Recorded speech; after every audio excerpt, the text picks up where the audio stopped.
Dun, dun, dun. Welcome everyone. As you get situated, we are also just getting ourselves set for our Facebook stream as well.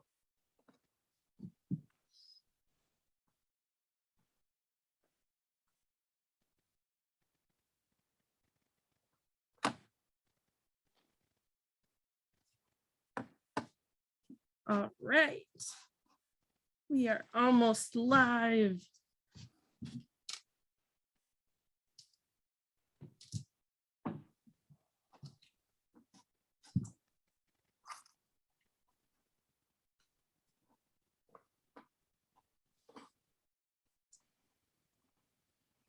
All right, well, we will get started because we have lots of things to talk about at the World Building panel. Welcome to the Fox Cities Book Festival. This is our 14th year in session, our second year online. We hope to see you in person in fall, but thank you so much for joining us virtually for this event and all the other events that you've been a part of. The Fox Cities Book Festival is a collaboration of many groups and people. We're so thankful for the different libraries, school districts, bookstores, and more that have made this event possible every year. We're thankful for the grants we receive and the donations that others give, including their time. We are just thankful that we're able to bring this every year. We truly believe that it's important to connect writers and readers together and to celebrate the arts in a way that everyone can attend. So that is why our events are free, open to the public, and why we rely so much on donations. So thank you to everyone who makes this possible. If you would like to support the festival through donations, you can donate online at foxcitiesbookfestival.org, or you can do on Facebook. You can go to our Facebook page. You can mail a check. We have a fancy QR code with a dinosaur if you'd like to scan that. And then if you'd just like more information, or if you'd like to volunteer or even become a board member, we would love to have you. And you can email us at info@foxcitiesbookfestival.org. As with all of our events, we expect there to be respectful activity. So we have our code of conduct and statement of responsibilities. You can see the full lingo there. What it boils down to is if there's any harassment or disrespectful behavior, you are out. So please be kind. And now we're so excited to have you here for the World Building panel. Please know that if you have any questions, if you're watching in Zoom, please send any questions or comments in the Q&A box. We do have the chat feature disabled because the Q&A box comes up automatically. And then if you are watching on Facebook, you can send any questions or comments just by commenting on the video. We are so excited to welcome all of our authors here for the World Building panel. But a little more about each person. We have Dennis K. Crosby. He is the Amazon bestselling author of Death's Legacy, his debut urban fantasy novel published in November 2020. He grew up in Oak Park, Illinois, and completed his undergraduate work at the University of Illinois at Chicago. With a master's degree in criminal justice, he spent 6 years working as a private investigator, and during that time developed an affinity for writing poetry. While working on his master's degree in forensic psychology, Dennis transitioned into social service. Dennis now works with adult men and women experiencing challenges with mental health, homelessness, and addiction. Then we have Kelsey Josund. Kelsey is a software engineer and author of sci-fi, fantasy, new adult fiction, including a series of forthcoming feminist fairy tale retellings. She lives and works in Silicon Valley with her partner and cat, and is currently plotting her return to the Pacific Northwest and working on her next novel. And then Greta Kelly. Greta Kelly is probably not a witch, death or otherwise, but she can be summoned with offerings of 2 beautiful to use journals and Butterfingers candy. She currently lives in Wisconsin with her husband, EJ, daughters Lorelai and Nadia, who are doing their level best to take over the world. Dun, dun, dun. We have David Michael Williams. He has suffered from a storytelling addiction for as long as he can remember. He flaunts his love for the written word as speculative fiction author. His books include The Renegade Chronicles, a fantasy trilogy, and The Soul Sleep Cycle, which explores life, death, and their dreamscape. And then we have Mike Chen. I hope you recognize Mike from yesterday. We were definitely honored to have him talking about crafting memorable characters. A little bit about Mike Chen. Mike Chen is a lifelong writer, from crafting fan fiction as a child to somehow getting paid for words as an adult. He has contributed to major geek websites and covered the NHL for mainstream media outlets. A member of SFWA and Codex Writers, Mike lives in the Bay Area, where he can be found playing video games and watching Doctor Who with his wife, daughter, and rescue animals. He is the author of Here and Now and Then, A Beginning at the End, and We Could Be Heroes. Well, thank you everyone for coming, for joining us. Let's start off with you introducing yourselves and sharing about the first step you take in world building when starting a new story.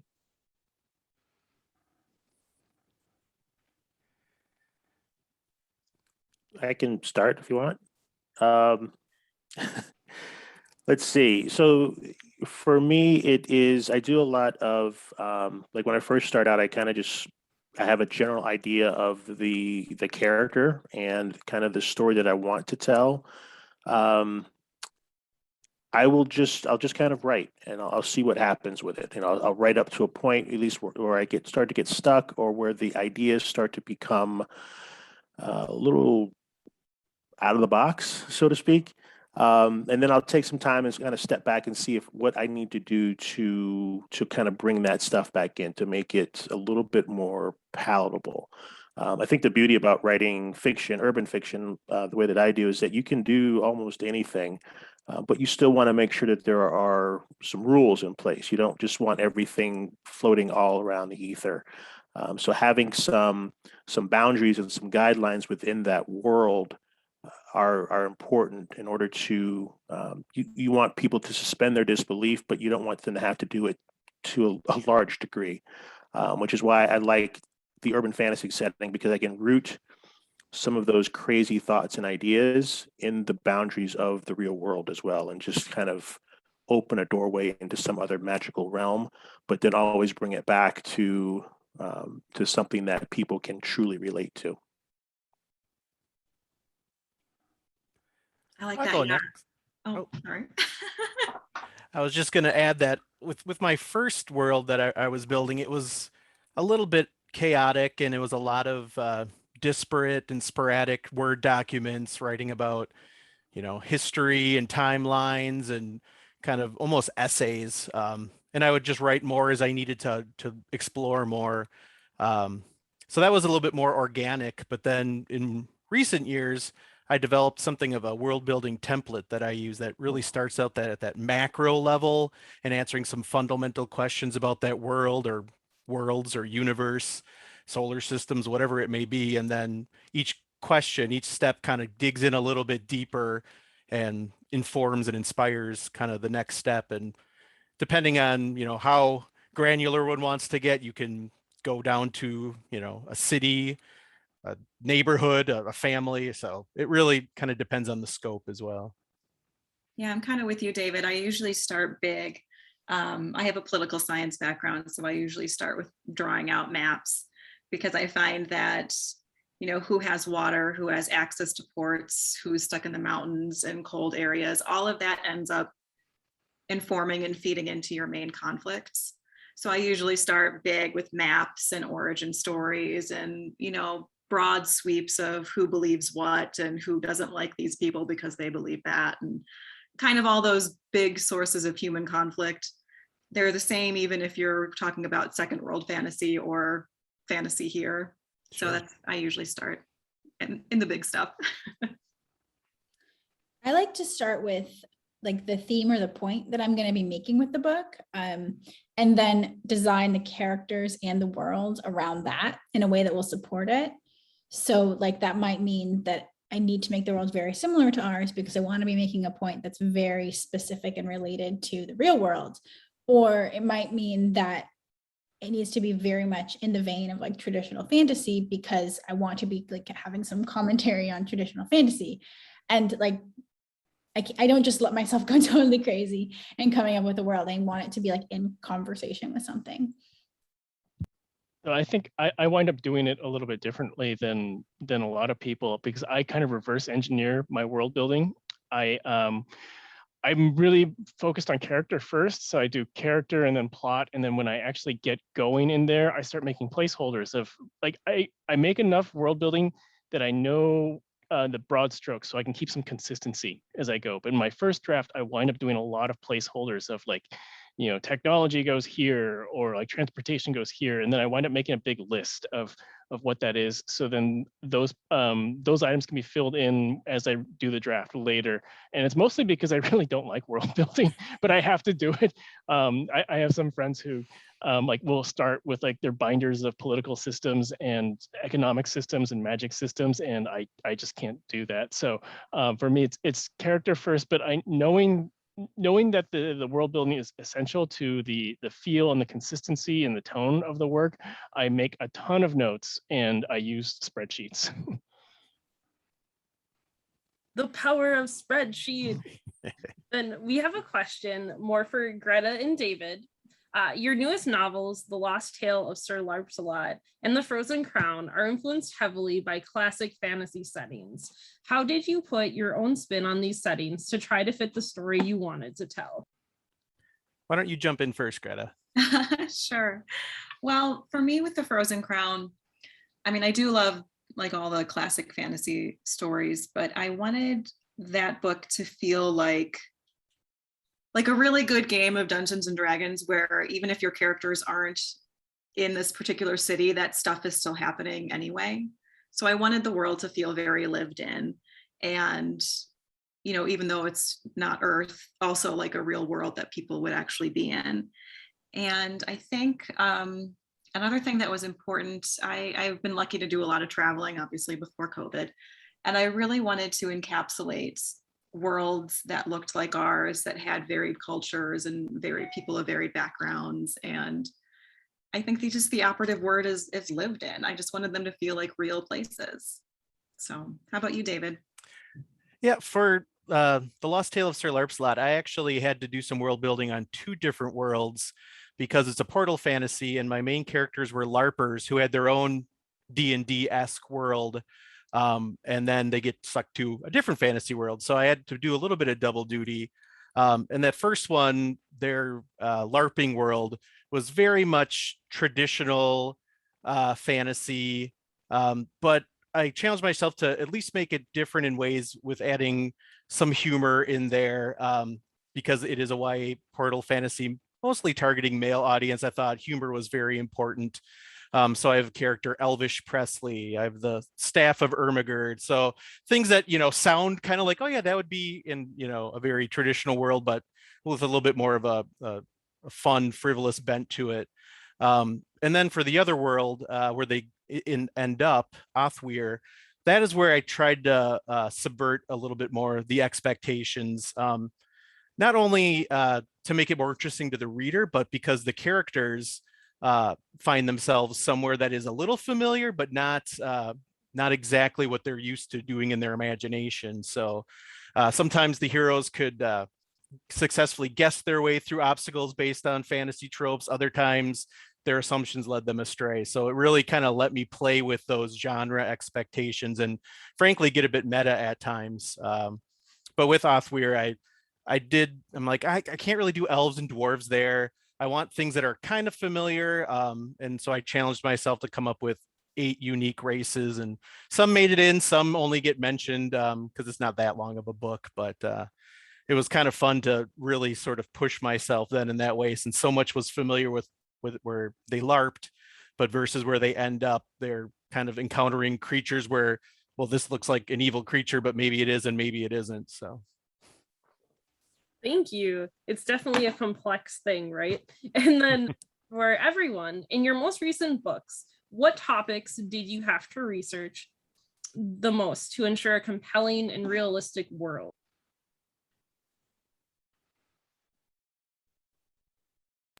So for me in Pretty Deadly, which is coming out soon, I researched a lot about like uses of lie.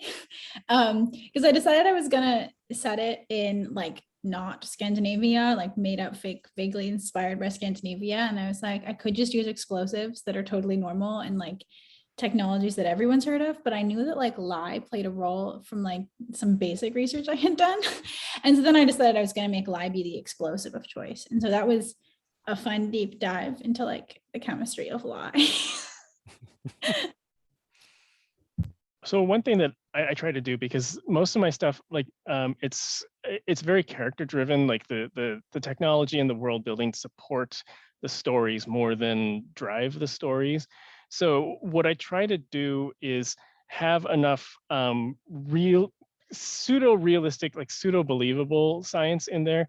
So for my last book, We Could Be Heroes, it's a superhero story. It's a superhero and a supervillain become buddies and do stuff.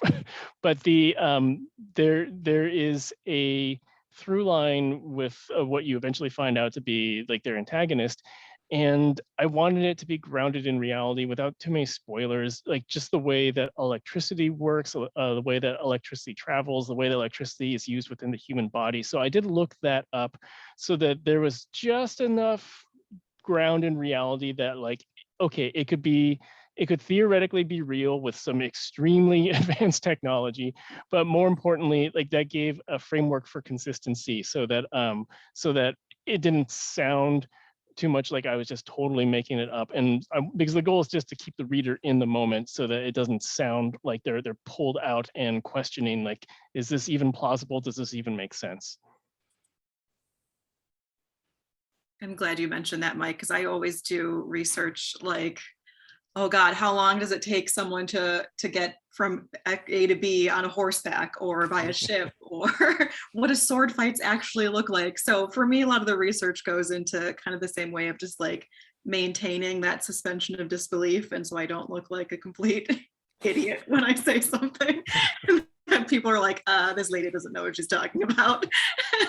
So for like my second book, The Frozen Crown, she gets into a situation where she falls into a river in the middle of winter. So I was like, oh, hypothermia, what are the stages of cold shock and what happens? And it's all kinds of that sort of research that I end up doing. There's so much research into how long it takes to get places given a certain kind of transportation. Yeah, mine was my next book comes out in a month, actually a month from today, and the opening scene is pretty intense. Let's just say it involves fire and a person. So I was researching that a lot, but trying not to get too morbid with it, but just at least trying to make sure that I've got enough of the elements correct to give kind of that the right amount of creep factor, I guess you could say, and again to make it sound fairly plausible. My books also involve a lot of Greek mythology, and it's something that I've been interested in forever. But there are certain characters, certain individuals that I don't know enough about, and I try to be a little bit more obscure about the characters that I choose. I don't just go, with the big ones. This one, there is one big one in it, but I dig back a little bit further, and I try to find some of those individuals in mythology that people either don't know about or don't know enough about or don't hear about. So digging deeper into that is always fun for me.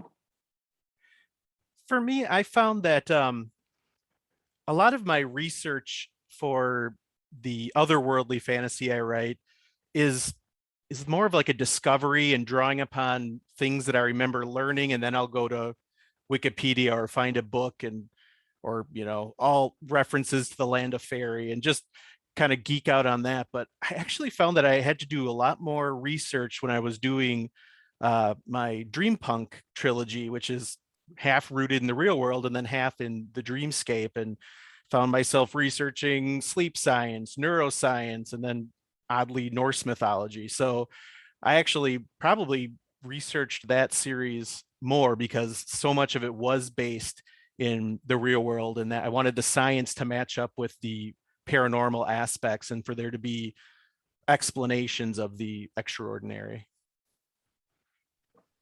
Thank you. And then we have a comment from Facebook that I think is going to hold true for the whole event. X Faxon says, so interesting to hear how everyone's a little different. So we have a question that's geared a little more towards Kelsey and Dennis. How did each of your professional paths come into play in Death's Legacy and Platformed? Were any of your lived experiences keys to creating the foundation of your stories? Kelsey, you want to go first? Sure. So I live in Silicon Valley. I'm a software engineer. Platformed takes place in like near future Silicon Valley, and the main character is a software engineer. I didn't base characters off of like specific people I know, but like the like general atmosphere of the way that people engage with each other and things like that were based off of interactions I've seen or heard about. And like just the general vibe of Silicon Valley. But the big thing was that I wanted like the place to feel very real in a way that like you wouldn't necessarily get if you didn't actually live here. So I tried to avoid Silicon Valley stereotypes and mention things that were like super specific. And I think I succeeded in this because I had some people be like, is this real? Is this like, this is not what I thought Silicon Valley was. And I'm like, well, it is. And really leaning into like the really stark intersection of like how close nature feels to this pretty urban and very tech focused place, and how close all of these state parks and national parks are. Yeah, so less my professional career and more just like where I live and what it feels like in a sense of place. Yeah, and for me, it was important to kind of root the story in places that I knew, because I thought that would kind of help keep me grounded a bit more. So a lot of this takes place, in the town I grew up in Oak Park, and kind of the general Chicagoland area. In terms of the characters, though, I work in social service. I've been in the field for about 13 years now, and my main character actually deals with addiction and trauma, and those are things that I'm familiar with, having worked with clients that have both challenges. And so in writing her and writing those challenges, it was important for me to make sure I did not trivialize those pieces. I didn't want to just give kind of this general stereotype of what that meant. Someone has a bad day and they go home and drink. Well, why? What's the real cause of that? Digging deeper into her past and talking a little bit more about what the actual catalyst was for that was really important for me. So I draw those pieces in. And in the second book, it's not so much rooted in the addiction as it is in the trauma. So my main character, Cassidy, is still kind of dealing with things that she learned about herself and her past in the first book. But there's a new character that's introduced, and he's also dealing with some trauma and some feelings of just kind of that mental exhaustion and really wanting to end it all. And so understanding what that's rooted in is important as well. So yeah, I want to make sure again that I'm being respectful of individuals that have those challenges. I don't want to I don't want it to be just set this Hollywood stereotype. Thank you both. All right, so how do you track the details you build into the setting, magic systems, language, laws, customs, and all of the other elements that go into creating a universe?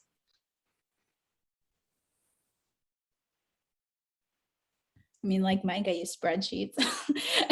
I keep track of things. I write it all down. I don't trust myself to just find it in the book. And then my boyfriend is very good at attention to detail. So before I send anyone else the book, he has to read it. And he always catches me like contradicting myself somewhere that I never would have noticed. I think a big part of it is just making sure that you actually need it in the story. So that's where, like, for me, when I'm building through my first draft, I'm constantly taking notes. And then this is a trick that I picked up when I was working on my debut, because my editor sent me a list when we were in the revision process of like, these are the questions that people are going to ask, because this is a time travel book and people always ask these questions about time travel. So you have to seal these off beforehand and you have to find a place for that. So I've used that mentality ever since of like the important logistics and the rules and the little details. I make sure that it never gets too explainy unless it's really pertinent to the actual conflict. But then otherwise it's all like on a need to know basis. Like I could have these spreadsheets with all sorts of information on them, but in the end, like, you know, it really doesn't matter too much, except for my own internal consistency and decision making. Yeah, That's so true. Yeah. Oh, go ahead, Greta. Sorry. That's so true. I think the best world building is like invisible. Like you never want to like, oh, look at how much research I did, because no one finds your research interesting except for you. I think from like a nuts and bolts perspective though, like if you're looking for a program, I know lots of writers use Scrivener. I'm way too much of a Luddite for that. So I just use OneNote, it's free. So that's what I use. Yeah, I do a couple of things. I first interview my characters. I actually like just write out questions and have the characters answer them. I have a notebook for each story that I'm working on, so that everything kind of stays contained in one spot. And then from those character interviews, I then go and look at each kind of category of characters. So I've got gods, I've got demigods, I've got people with these strange powers and abilities that aren't really categorized, but I have to make sure again that they have boundaries. I don't want things to be limitless. So I categorize, who can do what, what weaknesses does this particular group have, what abilities or attributes does this particular group have, and I try to work within that so that anything that's outside of that then becomes that special character that you really have to kind of hone in on. It becomes that kind of a bigger plot point in the book if a character can do something that the rules say they should not be able to do. And I like kind of pulling from that and taking the story in a different direction. Yeah, I'm afraid of OneNote, mostly because I think I would fall in love with it. I can really geek out on organizing and research to the point where I have to sometimes pull myself away. And I know there's a part of me that really would love to go and set up these really cool interlinking documents for all aspects of things, especially for the setting for the Renegade Chronicles, A Magic's Daughter, and future works that I've put probably the most amount of world building in, but I kind of don't let myself go there. So what I do typically now for books is I'll have just a plain Word doc open. That's my notes file. And I will it's part research, part editing notes, part idea tracker, part world building document, and Control F is my best friend, because if I can find one word that I remember typing in an area, or I will sometimes create like an index for certain things or highlight, like I know I'm going to have to come back to here. So it's all in one place. Well, when it's a trilogy, it's in 3 different documents, I suppose. But yeah, I could probably spend an entire month just really geeking out on the organizing of my world building notes, but I kind of don't let myself. I know that once I open OneNote, I won't be writing fiction. I'll just be organizing. Thank you. So then our next question, little more for David and Mike. It's about your characters. They're often quirky and your stories are just filled with humor. How can humor be used to pull readers into the world more? Well, they can load up our panel from yesterday where I talked about quirks and characters. But I think it's, there aren't too many people in the world who are just completely humorless. So having that aspect of whatever their humor is, like it could be really dry humor like Fox Mulder, or it could be something like really boisterous. As long as it's, I keep saying this, but consistent. So it's consistent to their personality. So that helps form who they are. And it also gives a little bit of like a crack in the armor. So even if they're like a really vicious villain, but they have like a sense of humor that you're not expecting, that rounds them out as a character, and it makes them more believable, and then it makes you want to go on a journey with them. Yeah, I would agree with what you're saying there, Mike. I think unless an author is writing the grimdark subgenre, to have zero humor would be very unrealistic. And I like to have that certain level of realism. And even in the darkest moments, I think you get that dry humor or the gallows humor. So I do think that there are moments where it just kind of makes sense, and it may be even appropriate to break some of the tension. and add dynamics to the story. If it's always just life or death, or the tension is always high, yeah, it's a nice way to add a little bit of levity in those moments, and at unexpected times as well. And for me, I think just because naturally I like to make wisecracks in real life, it's kind of natural for me to insert jokes here and there. So I do so by trying to find characters where that's part of their personality.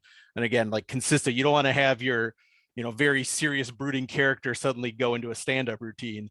But if you have a character who is providing humor intentionally or even unintentionally, it's just a very nice vehicle. For me in the Renegade Chronicles, I have a character, Noel. His heart's in the right place, but he tends to be a force of chaos. So he's leading companions into these laughable situations, but still very perilous scenarios, or other characters who are just mischievous, or, for the Lost Tale of Sir Larpsalot, I got a lot of humor in there, not only with just sort of the silliness in the LARPing world where, the character names even Sir Larpsalot, getting some of those puns in there. But since most of the cast are teenagers and, 4 out of the 5 party members are guys, there's just a lot of that good-natured ribbing and ripping on each other, which is another fun way to get humor in there. So for me, I try to find natural ways to slip it in, because like you said, Mike, like no one tends to be completely humorless. And even if they are, sometimes they're funny without even realizing it, because there's that dramatic irony there. Thank you both. So opening to everyone again, what are some examples of world building that you have found inspiring?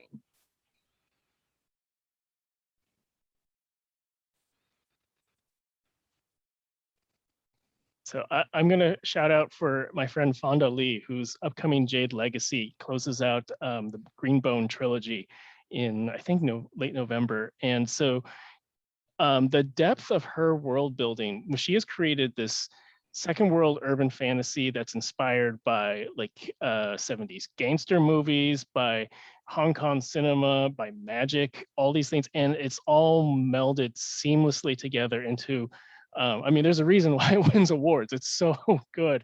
And the level of world building, it's important because every detail that you find pushes the story or the characters forward. Like it reveals something else about conflict between families, or details about the powers that someone's going to have. So that's like my high example of every page I turn, I'm like, wow, how did she do this? I'm completely jealous.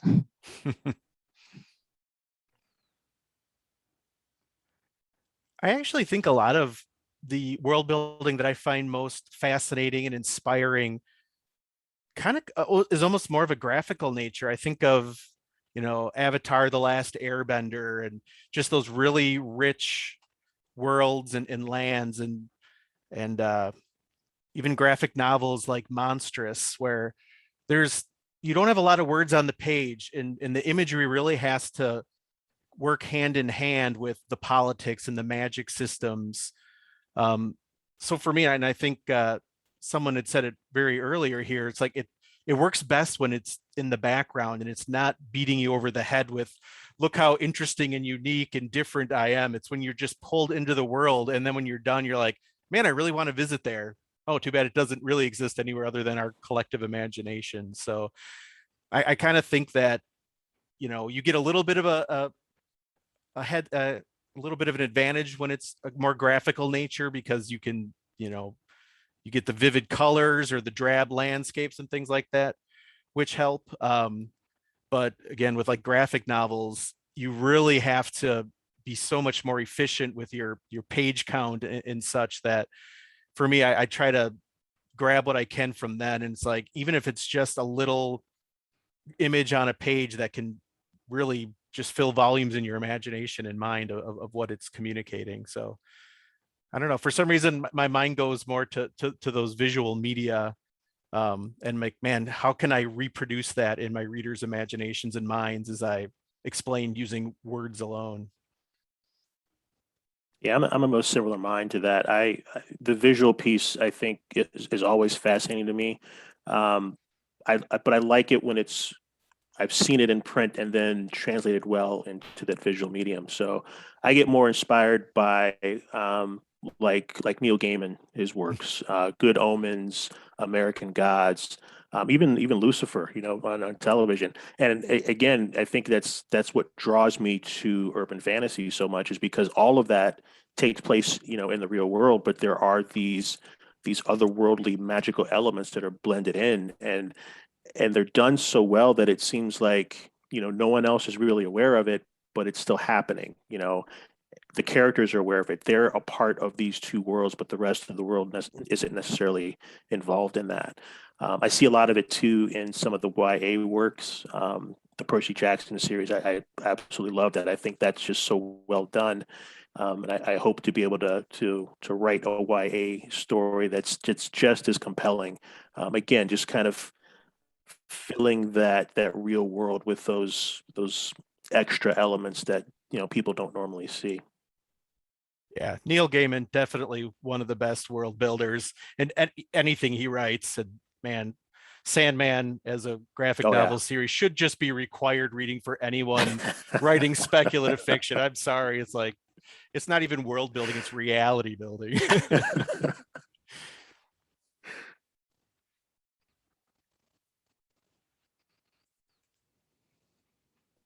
All right, so we have a question that's a little more just aimed at Kelsey here.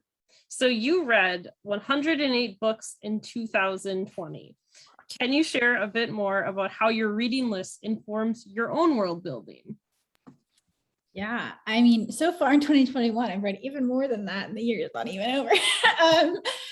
Whenever I'm reading a book, I pay a lot of attention to what I like and don't like about how the author is developing their characters and their world.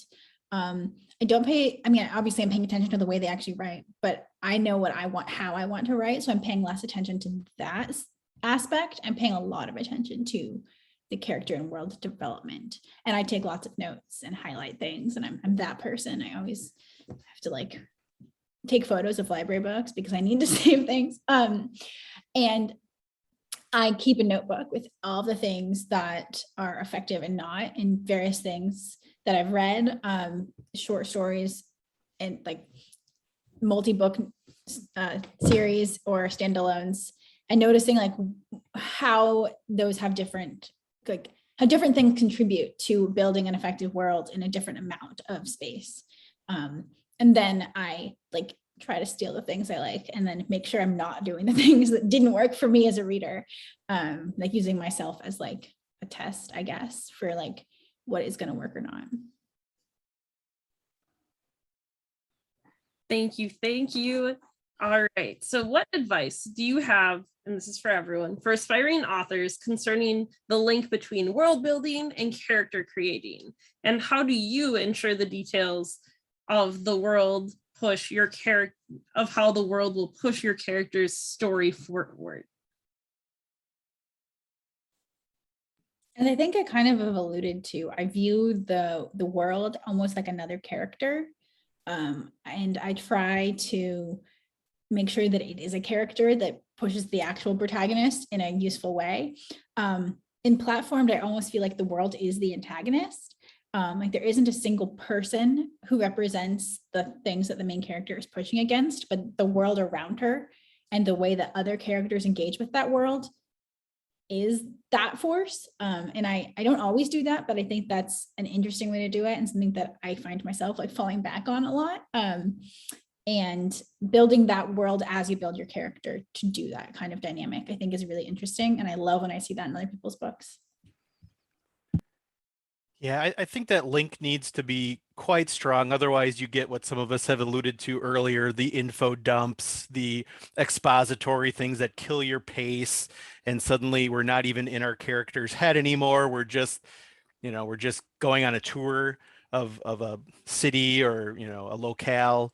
And I think some ways that I like to do it, again, when I tend to write with a point of view character per scene, I'm not really doing a lot of, omniscient narration. So if I'm using my character as the window, as the camera to what is being shown, you don't always get as many opportunities to just start, you're not going to walk down the street you've walked down 100 times and have these really mundane world building thoughts. It's all, you're going to take it for granted. So I like doing things with, their habits, what they're wearing. Dialogue is a great place for me to kind of double up on both characterization and world building. The terms that they use, slang, and I like to drop in little breadcrumbs where they're saying or doing something, or they're just going apart with the plot what they need to be doing, and I don't really over explain it, so then you're just kind of leaving these little areas of confusion, minor tension of, well, wonder why he did that, or oh, you just referred to a term that I'm not familiar with and you're not explaining it. It's a nice way to get them to keep turning the pages, and then it just feels very natural because they're not putting those positives in there like, oh, I'm putting on my whatever foreign term here, comma, heavy cloak to protect me from the weather outside. Don't spoon feed. I think give your reader some credit, sprinkle that stuff in a very natural way, and then the world will just suddenly start forming around the reader as they're following whichever POV character or characters they are enjoying the journey with. I find one thing to do to kind of accelerate both character and the world building is remembering that that your character does not live in a static world. They're going to have opinions about everything that they've lived in, and that informs their prior experience. So like if there's like a flying car or whatever, and then like they think, oh, well, my flying car, like this part always breaks and it doesn't float as well or something like that. You can have that become part of your plot. You can be part of your scene. It can inform their economic status, their experience with technology, but then it also informs like, what is this society used to in terms of like their transportation. And you can do that all in just a few lines of just their opinion of the same reason why like I like to drink black coffee instead of drinking tea. Those little opinions matter because they tell you who the character is, but they also establish the status of technology in that world. I like you mentioning that technology that doesn't always work, because I usually give the same advice, but with regards to magic. I think that a lot of like newer writers tend to have really overpowered magical systems. And I think it's more interesting if you have magic that takes as much as it gives.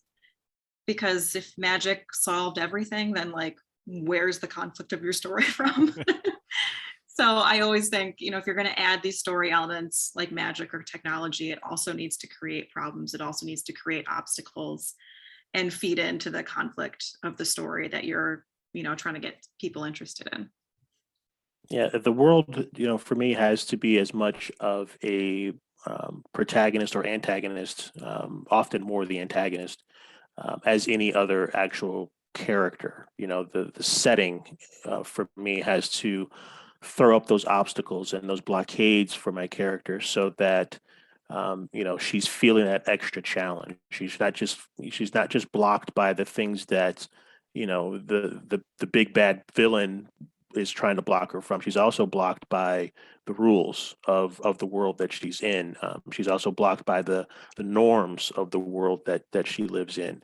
And so creating that world that is, again, very concrete, so to speak, but that has those boundaries that she can't necessarily step out of, I think is very, very important. And being, really being honest to the story. I've seen a lot of writers, and I've done it myself, in writing, where I just kind of throw everything in and just try to make it fit when it doesn't actually fit the story. It's just something that I'm thinking of. I said, ooh, I love that idea, I'm going to put it in there, but it doesn't work for the story. It's just, for my own vanity, for lack of a better word. So, it's important that you are actually staying true to what the story is and where the story is leading, and not trying to force feed anything. Dennis, you had mentioned the Percy Jackson books earlier, and I would say the same goes for things like Harry Potter and Mm-hmm. and any world where someone is going somewhere new, whether that's the whole story is them being pulled into a new world or experiencing new things.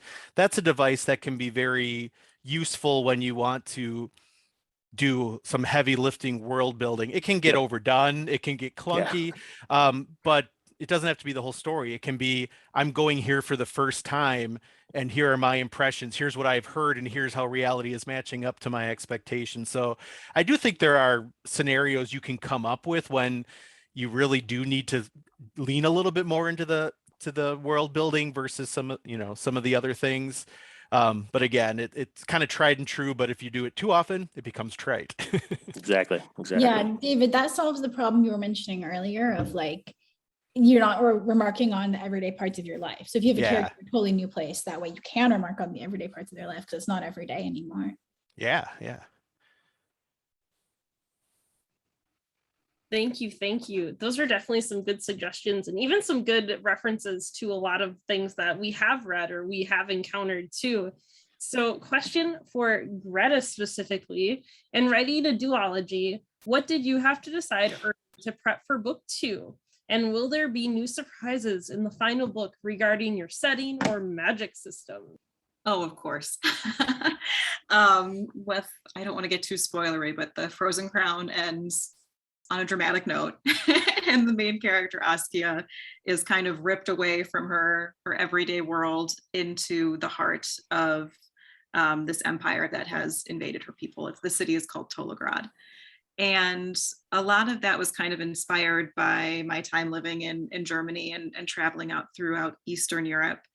And just remembering how jarring it was to go from these like beautiful cathedrals and castles to the very like monolithic gray stone structures that you would just see that were built during the Soviet era. And so I really wanted to bring that kind of claustrophobic almost feeling to the city of Tolograd, because I just thought it would be a really great and interesting way to externalize the main antagonist's like psyche of this. You have this like emperor who's also kind of a malignant narcissist, and this is the creation that he built for himself. And yeah, I'm really excited for people to read it. I had a lot of fun like making that city and all the really rigid class systems that exist there, and you know, setting my main character loose, watching her struggle really. Thank you. Okay, so what trends do you think we'll see in world building in this coming decade? Who has the secret? Who knows? What's going to be selling in 10 years, guys? You know, I think as technology is going to inform how we change our worlds and how we incorporate new things into the world. I think as you just look back on, you know, the 60s and that with like Star Trek, with what Gene Roddenberry did, all the things that seemed new and weird then are commonplace now. You know, the idea for the iPad, the iPhone, all of the things that we use and take for granted and just, you know, just have lying around. Those were things that just seemed so fantastic, you know, back then. So I think with each generation, as technology changes and improves, you know, so too will those worlds. They'll just become a little bit more complex. You know, we'll see different ways that technology can have an impact on individuals, on our characters. I think it'll be interesting to see what they do. I mean, they've already started with some of that. You know, AI is now the thing that goes crazy and eventually kills us. That's not a new idea, but we're seeing it happen because they're building AI, and all those things that seemed fantastic now seem like blueprints for the apocalypse. So, yeah.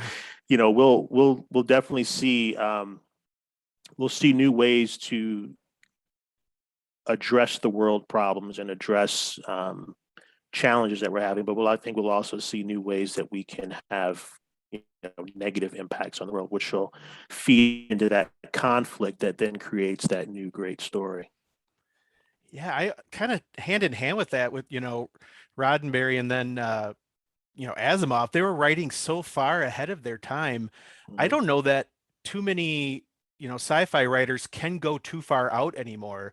I mean, maybe if you're still kind of, you know, doing the space opera or colonization, perhaps you can, but I feel because technology is changing so rapidly that, you know, in the decades and beyond, I think we're just going to see sci-fi that's near present or not too far flung, because it's changing so quickly that we're kind of almost going to be playing catch up at some points rather than making those vast predictions. Or you'll go the other route where it's going to be, technology hit a point, it fell apart, and now we're kind of that post-apocalyptic, which of course is very much trending today and probably will continue to trend going forward. On kind of both of those notes, something I read recently that I hope is like on a trend that takes off is Ministry for the Future by Kim Stanley Robinson. I think he does a really, really good job of like starting in the near present and then pushing it forward and showing how things change. I also think it has this like, it's about climate change, which is like something I'm always thinking and talking about. And it's about how it's both an apocalypse and an opportunity. And I think that's a super interesting thing. And I think that as like candidly things get worse, we're going to have to see more fiction that deals with how it doesn't have to be a disaster, even if it is a natural disaster. And I hope to see more science fiction and even fantasy that addresses that kind of issue.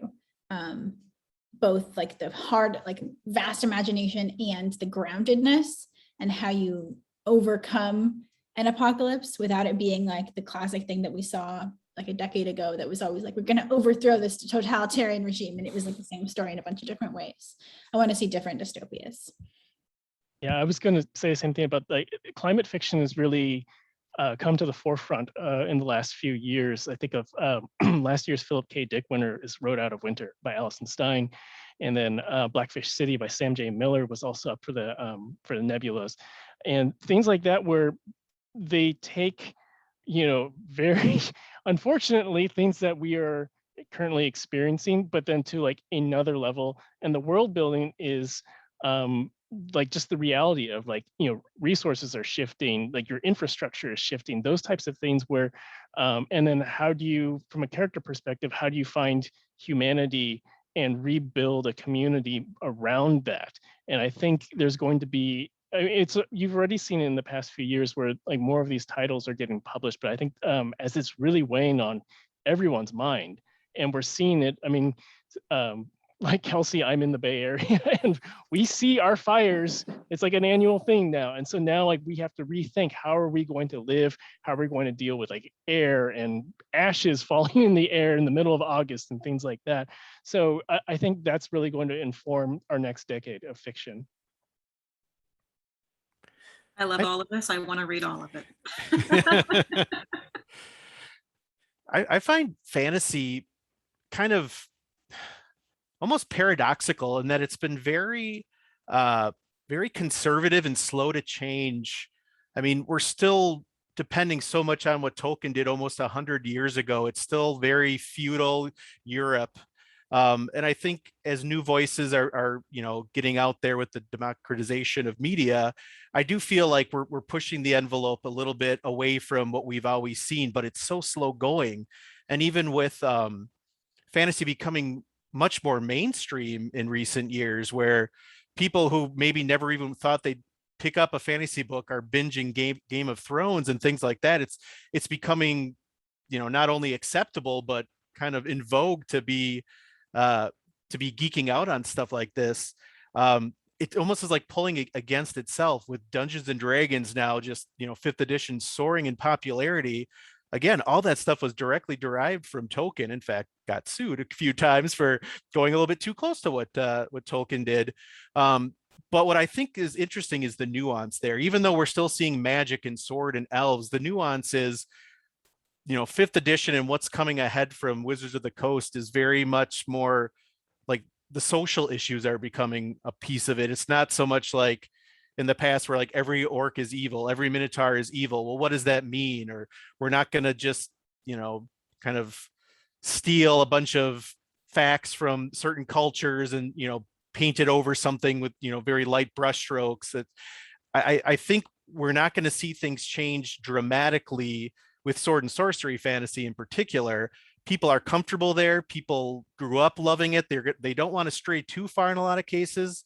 So I do think it's going to be a matter of nuance and really kind of exploring gaps that we didn't even realize were there, with shades of gray instead of this black and white and this, always the happy ending. And it's not always just about the adventure. There's a little bit more meat on those bones. At least I hope so. Yeah, I hope there will be more like epic fantasy that is drawing inspiration from things other than like medieval Europe. I think there's a ton of space, like we've got an entire world of history. I think there's a lot of really interesting cultures that can inspire that. And I think hopefully that'll be happen and also be well done. Because if it's poorly done, that would be also another problem. Yeah. I do No, also it's like the definitely idea of, out there. It's coming. There's more coming. Yeah. Hold on. I'm excited for it. I like the idea also of touching on those social issues and interweaving that in those fantasy worlds, because you can extrapolate that. You can take that and kind of put it into the real world. I also like the idea of future works tapping more into the psychological elements of the characters, because I think that helps us then understand ourselves more and understand how we are. We're much more of a symbiotic planet, overall than people actually realize. It helps us kind of find ways to come together, and at least hopefully gives us that opportunity to either contemplate opening up more so that we can actually integrate better with others. Yeah, and maybe we'll see fantasy being even more blurred with just mainstream fiction. And I feel like for so long, fantasy was escapist, and that was almost a bad thing. It's like it's so absurd or not rooted in reality. It's a way to escape the troubles of our real world. Mhm. Well, I think a lot of people found their way there because they needed a safe place. And now that so many different writers are taking on social issues, and I think in the past it was a little bit more of a veiled metaphor of certain social issues and problems. I think those metaphors are not even really that vague anymore, abstract. It's no, this is a place where we can go and create the world as we think it should be, or exploit what's wrong and find creative ways to fix it. So I think, I mean, that's another reason why the popularity of spec fic is skyrocketing and just continues to go up. I think, like anything, it's up to creators like us to be responsible with it and not get lazy and just put out another clone of something else that came out, but really use this as an opportunity to look at what's wrong with this world, and expose it, and hopefully the next step is offer solutions, or just expose hypocrisy and other problems. Yeah, SFF can be a really great place to touch thorny issues, because you're not like directly calling out any real person, but you can still really call someone out Yeah. or something like that in like your imaginary world. Absolutely. Love it. So as we near the end of our time, let's tell everyone what's next with your writing or your projects, and how we can keep tabs on what you are accomplishing, what you're doing, what you're posting. Okay, I can go first. Well, The Seventh Queen is the second book in the series. It comes out on November 2nd. And I'm very excited. I'm going to be sitting down with R.F. Kuang, who wrote Poppy Wars, with the Mysterious Galaxy. We'll be doing a virtual launch event. So head over to my Instagram. It's at Greta K. Kelly, or Twitter, same, Greta K. Kelly, to register for the event and find out more. I also have a book coming out really soon. Pretty Deadly comes out on October 26th. It is Psychopath Cinderella. I'm really excited about it. It's much less like serious and intellectual than my debut, which is platformed. They're both, I really like them both. I think you should read them both. Platformed comes out on paperback on November 30th. And you can follow me, Twitter, Instagram, TikTok, just Kelsey Josund. I'm really easy to find. I have Light Years from Home coming out on January 25th. And then next May, it was just announced last week, Star Wars Brotherhood, which bridges the gap between Attack of the Clones and the Clone Wars. That comes out in May of 2022. And I am sprinting really fast to write that right now. You can find me on Twitter at Mike Chen Writer. That make sure you put in the writer, because there's so many other Mike Chens on the planet. And then my website, mikechenbooks.com. I had a short story come out a couple days ago in a horror anthology called Released. My story is called Rise of the Diva, and it's actually a prequel short story to my novel Death's Legacy. And it's actually right in time because it feeds into Death's Debt, which is the second book in that series, which comes out November 16th. And I'm typically on I'm on Instagram a lot at Dennis K. Crosby, but you can go to my website, denniskcrosby.com, and it will link you to all the places that I am and give you links to where you can purchase books and watch interviews, listen to interviews, all that fun stuff. And I'm a bit in between long form fiction writing. I've actually kind of taken a break from novels, and I am working on a web comic called Curmudgeons and Flagons, which is about some retired pixelated heroes who just while away their retirement in a tavern, and it's a little bit strange but fun. And while I'm doing that, I'm also working on my first tabletop RPG. I have decided to make a 5th edition Dungeons and Dragons compatible game called The Curse of Ermagerd, which involves the LARPing characters from The Lost Tale of Sir Larpsalot. So it's going to be a little bit more self-contained, and my goal is it for it to be a game that longtime D&D players can have fun with, because there is a lot of satire and parody in there, but also a nice way for new gamers or even new GMs to jump into it, because it can be an intimidating rule set. And so I thought, you know what, why not kind of target that same audience I did with Lost Tale of Sir Larpsalot, and just do another kind of fun and a little bit silly and irreverent, but still ultimately hopefully fun and satisfying game. And hopefully that will be out mid next year. Summer 2022 is what I'm shooting for. Well, we could not wait to see more works by all of you come out, and hopefully we can have you in person one year at the Fox Cities Book Festival. Thank you so much for sharing more about your processes and your world building insights. We really appreciate it. And for everyone watching, thank you for joining us. We have the rest of today and then tomorrow for the Fox Cities Book Festival. We hope to see you more throughout the events.